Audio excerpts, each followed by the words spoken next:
saat ini narasumber kita yaitu Bapak Rian Medi Sutama, SPD.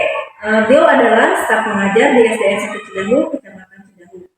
Selamat pagi Bapak, apa kabar? Selamat pagi, Alhamdulillah. Sebelum saya mengajukan beberapa pertanyaan, mungkin teman-teman ingin mengetahui pengalaman Bapak selama ini menjadi guru seperti apa? Pengalaman saya dalam mengajar sebagai guru tentunya sangat berharga ya. Jadi saya sudah mengajar selama 15 tahun.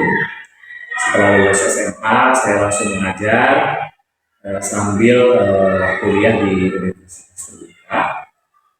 Di sana pengalaman yang saya dapatkan karena sebelumnya saya mengajar di daerah yang cukup terisolir yaitu SDN Kabupaten Sukabumi.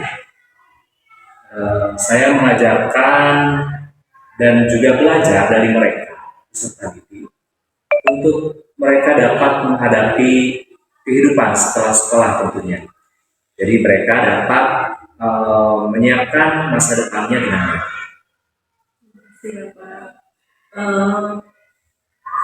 Untuk pertanyaan pertama, menurut Bapak pembelajaran IPS di SD saat ini seperti apa? Iya, seperti yang kita ketahui bahwa IPS itu bukan merupakan disiplin ilmu, melainkan adalah adaptasi, merupakan mata pelajaran yang diadaptasi dari ilmu-ilmu humaniora dan sosial seperti sejarah, ekonomi, dan geografi. Tujuan pembelajaran IPS adalah menyiapkan peserta didik agar dapat hidup bermasyarakat, sehingga tentunya kita sebagai guru harus menyajikan pembelajaran yang berkesan, membekas, dan dapat diterapkan dalam kehidupan sehari-hari. Biasanya dalam pembelajaran IPS metode apa saja yang Bapak gunakan?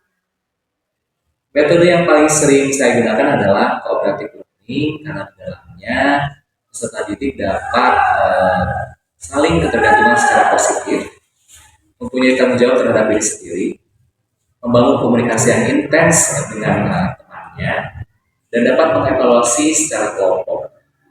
Jadi karena IPS merupakan adaptasi dari ilmu sosial yang bertujuan untuk menyiapkan para peserta didik untuk menghadapi kehidupan masyarakat, tentunya nilai-nilai sosial atau skill-skill sosialnya harus diasah. Salah satunya melalui metode kooperatif learning. Bagaimana pelaksanaan metode tersebut, Pak? Pertama, guru menyampaikan tujuan pembelajaran yang akan dipelajari hari itu, kemudian menyampaikan informasi karena di dalamnya tentunya berisi materi ya secara akademik. Setelah itu dibagikan ke dalam beberapa kelompok, biasanya 4 atau 5 kelompok. Lalu kemudian menegaskan bahwa siswa harus bekerja sama dalam kelompoknya. Selanjutnya, guru harus mampu mendampingi tim belajar tersebut atau kelompok belajar tersebut. Guru melakukan pengarahan bagaimana melaksanakan tugas. Lalu, guru dan siswa melakukan evaluasi terhadap pembelajaran itu. Terakhir adalah sistem reward. Reward di sini bisa reward secara individu ataupun reward secara kelompok. Seperti itu. Mungkin dalam pelaksanaan metode ada beberapa kendala ya Pak. Kendala apa yang Bapak alami? Ya, kendala yang saya alami adalah bagaimana mempersiapkan pembelajaran kooperatif learning secara matang. Jadi membutuhkan waktu lama, termasuk juga saat pembelajaran bersama siswa. Selain itu, kendalanya adalah bagaimana dapat menyeimbangkan karakter tertentu pada siswa, tentunya di dalamnya karena siswa itu heterogen, tidak semuanya mampu bekerja sama dengan baik. Di satu sisi mungkin ada yang pendiam, di satu sisi juga ada yang dominan, mungkin terlalu dominan. Nah, itu adalah tugas guru bagaimana dapat membimbing anak sehingga dapat bekerja sama dengan baik dalam belajar. Bagaimana cara menghadapi kendala dalam penerapan metode pembelajaran? Tentunya kita bimbing terus-menerus, kita ingatkan terus-menerus, kita kita ingatkan tugasnya masing-masing jika ada pembagian tugas begitu. Dan tentunya sabar gitu. Kita harus sabar dalam membimbing dan mengarahkan peserta didik sehingga tujuan pembelajaran dapat tercapai.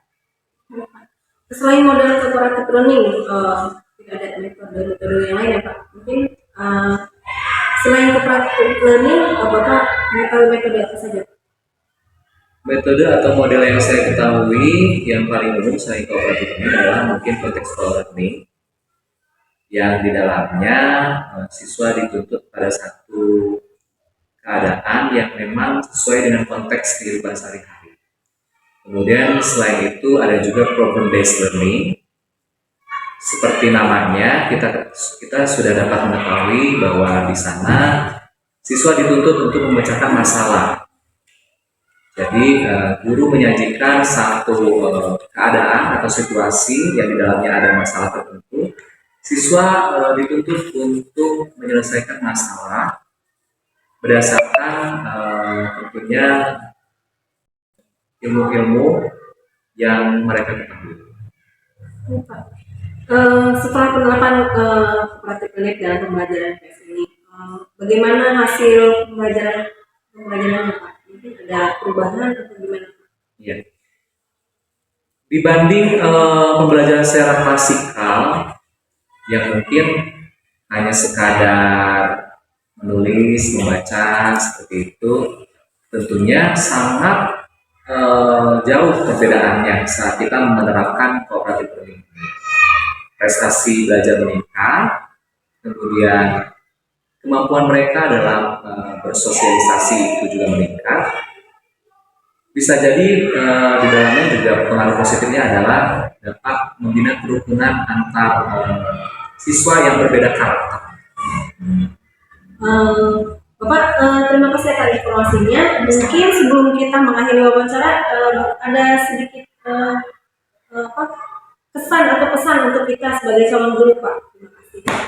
Ya, sebenarnya saya juga sampai sekarang masih belajar, walaupun 15 tahun bukan waktu yang lama, tapi karena ilmu setiap hari berkembang, jadi tentunya kita sebagai guru harus dapat belajar dan belajar setiap hari, update ilmu dengan webinar. Kan zaman sekarang gampang sekali. Setelah pandemi, hikmahnya adalah kita tidak harus melakukan webinar di luar kota, tidak harus melakukan seminar di luar kota, cukup bermodalkan wifi gitu ya, kemudian laptop ataupun HP, kita sudah dapat menambah ilmu begitu. Jadi pesan saya tetap semangat, kita tidak harus merubah sekaligus, tapi berubahlah pada diri sendiri dulu, kemudian tularkan semangat kita kepada guru-guru yang lain.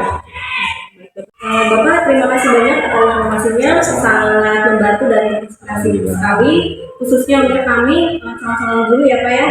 Semoga kedepannya kita dapat memetik segala pengalaman dari senior-senior kita ya Pak. Baik teman-teman, guru harus cermat dalam memilih metode dan model pembelajaran dan merancang program serta strategi pembelajaran, sehingga pembelajaran yang dilakukan menjadi pembelajaran yang menarik, aktual, dan fungsional bagi siswa. Terima kasih, semoga bermanfaat. Wassalamualaikum warahmatullahi wabarakatuh.